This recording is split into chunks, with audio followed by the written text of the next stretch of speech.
Thank you, Luke.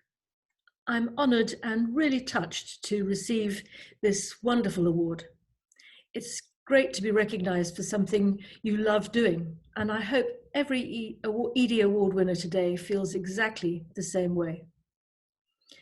I'm lucky enough to have had a long career in sustainability and to have seen it emerge from a rather abstract concept into a recognised professional field, which the corporate sector is now seriously trying to get to grips with.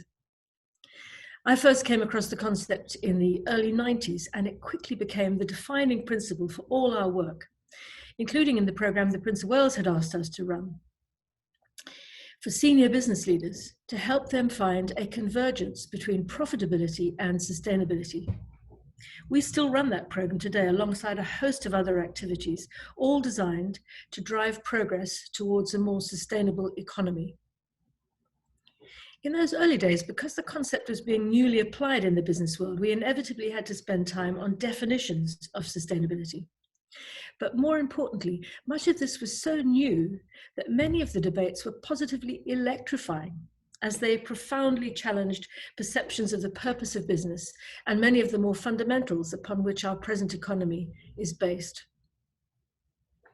Of course, these debates are still being played out today, but things have moved on. The business community has stepped up. The agenda has changed. The scientific evidence and our understanding of it has grown dramatically. And the options and solutions available to us have multiplied many times over. It's really important to acknowledge that this didn't just happen by chance.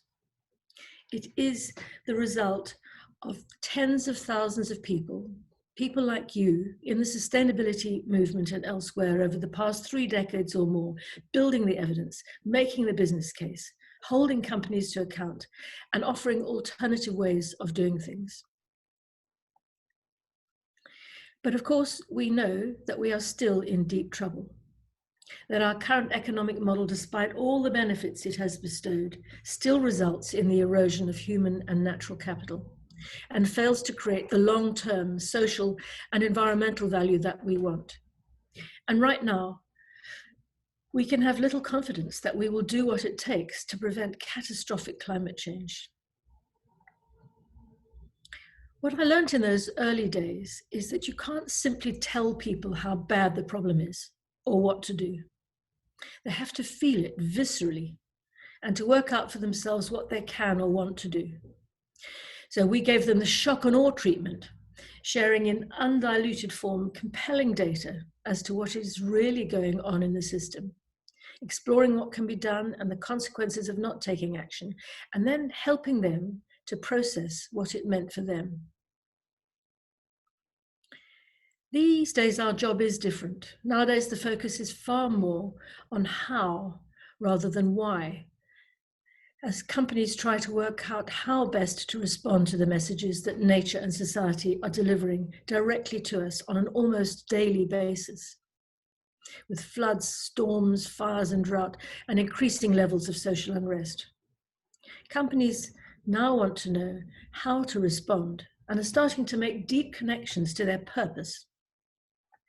Policymakers are gearing up. The markets are demanding that climate change and increasingly other non-financial risks are factored into price.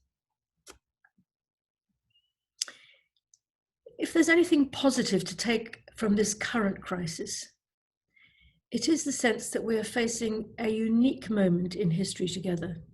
7.8 billion of us facing a collective challenge and reminding us of just how fragile are our social, political and economic systems, especially in the face of nature.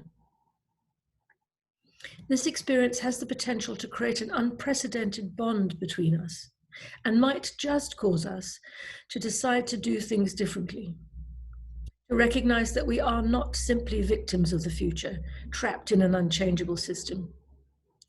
Each and every one of us can play a part in shaping the future we want, especially those of us who have a disproportionate access to power and influence. David Attenborough said recently, what each one of us does in the next few years will determine our future in the next few thousand years. It will define our legacy to all future generations. I find that notion hugely exciting and inspiring. This is the generation that still has time to change everything for the better, to lead the change we need with courage and determination. I hope that you find being part of the sustainability movement is a wonderful, unstoppable force in your lives, as it has been in mine. We need events like this to celebrate our successes, so thank you, Edie, for this occasion and for this award. I wish the best of luck to you all, and especially the finalists in these awards. And I will now hand you back to Luke. Thank you.